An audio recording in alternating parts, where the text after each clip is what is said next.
এ ভাই, মাছ পাইছেন নি? এই গরমের মধ্যেও এই শিমুল বাগানের ভিতরে এত পরিমাণ কিভাবে ঘোরা ভাড়া দাও? ঘন্টা প্রতি? ঘন্টা প্রতি? তাহলে আছি ট্যাকের ঘাটে। আমরা এই হাউস বোটে রাতে এখানে থাকবো আর আমাদের রাতের খাবার এসে পড়েছে। চলুন খাবার টেস্ট করে আসি। কি অবস্থা ভাই? খাবার কেমন? মোটামুটি ভালো ভাই, খাবার ওয়াও। হাফিজ হ্যাঁ ভাই, খাবার খুব টেস্ট, খুব টেস্ট জাল। হ্যাঁ, রাতে অনেক জাল ভাই। আমান খুব টেস্ট। খুব টেস্ট টেস্ট। আছে ভাই। বলো। অনেক জাল হয়েছে ভাই। অনেক ঝাল হয়েছে। জাল হলেও ভাই খুব ভালো হয়েছে। হাঁসের মাংস তো ঝাল জাল। হওয়াই স্বাভাবিক। রাতের খাবার কেমন হয়েছে ইতিমধ্যে আপনারা শুনতে পেরেছেন। অনেক ক্ষুধা লেগেছে, চলুন যাওয়া যাক। আর খাওয়ার পরে আমরা কিন্তু বৃষ্টিতে ভিজবো।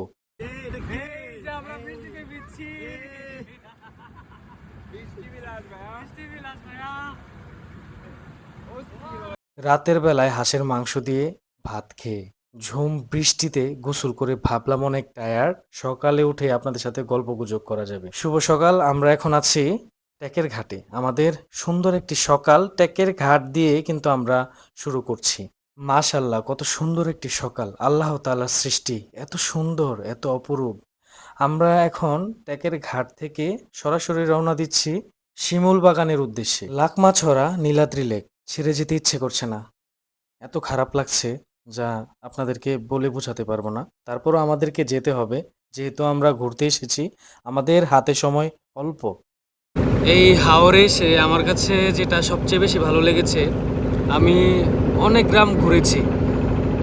ঘুরে মানে এইখানে এসে যতটা পরিষ্কার পরিচ্ছন্ন দেখেছি অন্যান্য গ্রামে তা কিন্তু দেখিনি। যদি আপনাদেরকে একটু দেখাই, আসুন।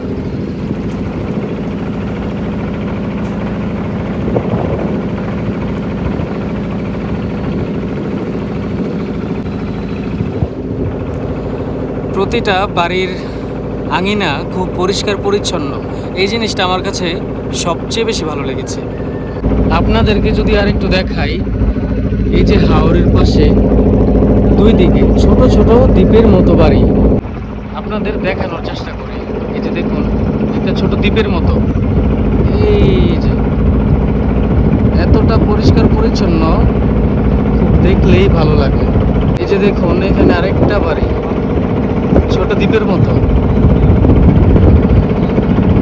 কত সুন্দর লাগছে, তাই না? হাউস বোটে বসে বসে দুপারের এই যে এই ছোট ছোট বাড়িগুলো দেখে এতটাই ভালো লাগছে, তাই আপনাদের মাঝে শেয়ার করলাম। দেখুন, সব থেকে এই জিনিসগুলোই বেশি ভালো লাগছে। বাবা ছেলের খুব চমৎকার একটি দৃশ্য। বাবা বসে মাছ ধরার যন্ত্র ঠিক করছে আর ছেলে বসে দেখছে। আজকের এই সকালটা আমার কাছে ভীষণ ভালো লাগছে। জানি না আপনাদের কাছে কেমন লাগছে, তবে আমার জীবনের বেস্ট একটা সকাল। এ ভাই, মাছ পাইছেন নি?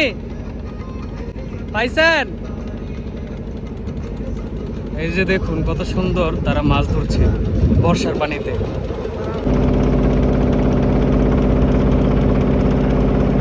হাওরের দুই পাশের মানুষের জীবনযাপন এবং সুন্দর কিছু দৃশ্য দেখতে দেখতে আমরা ইতিমধ্যে প্রবেশ করেছি জাদুকাটা নদীর মধ্যে। জাদুকাটা নদী একদমই জাদুর মতো সুন্দর।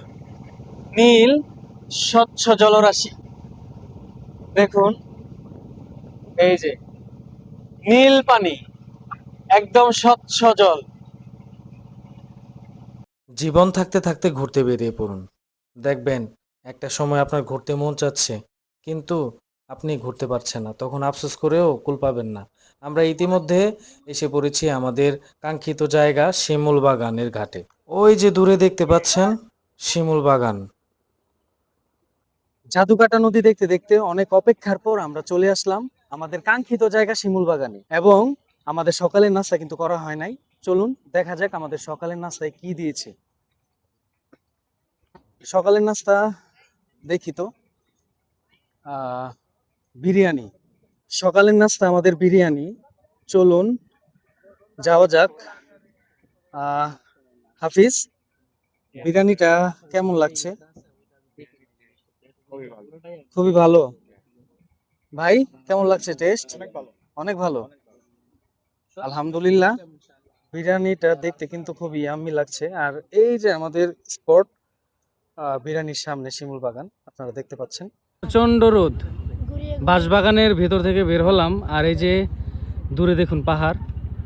মোটামুটি ভালো পর্যটক এসেছে, প্রচন্ড রোদ, ঘুরতে ভালো লাগছে না, তারপরেও যাচ্ছি। এই যে আমান ভাই, আমাদের বড় ভাই, ওয়াও লুকিং লাইক ওয়াও। শিমুল বাগানের এই যে টিকিট কাউন্টার, চলুন জেনে আসি জনপ্রতি টিকিট কত করে। ভাইয়া আপনাদের এখানে টিকিট কত করে জনপ্রতি? 50 টাকা ভাই। 50 টাকা করে জনপ্রতি। এটা হচ্ছে টিকিট কাউন্টার, আলহাজ জয়নাল আবেদিন শিমুল বাগান, তাহিরপুর, সুনামগঞ্জ।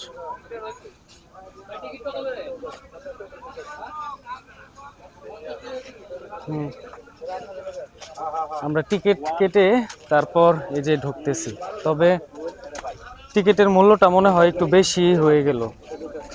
এখানে তো দেখার মতন কোনো কিছু নাই, জাস্ট শিমুল গাছ ছাড়া। শিমুল বাগানের ভিতরে ঢুকেই চোখে পড়লো এই যে ঘোড়া, একটা এখানে আরেকটা, তারপরে ওই যে ওইখানে আরেকটা। এটার ভিতরে শুধু ঘোড়া আর ঘোড়া। চলুন একটু জেনে আসি। এই যে ঘোড়া ভাড়া দেওয়া হয় কিভাবে, কিভাবে ঘোড়া ভাড়া দাও? ঘন্টা প্রতি? ঘন্টা প্রতি?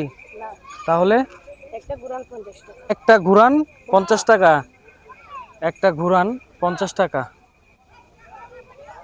আছি শিমুল বাগানের ভিতরে।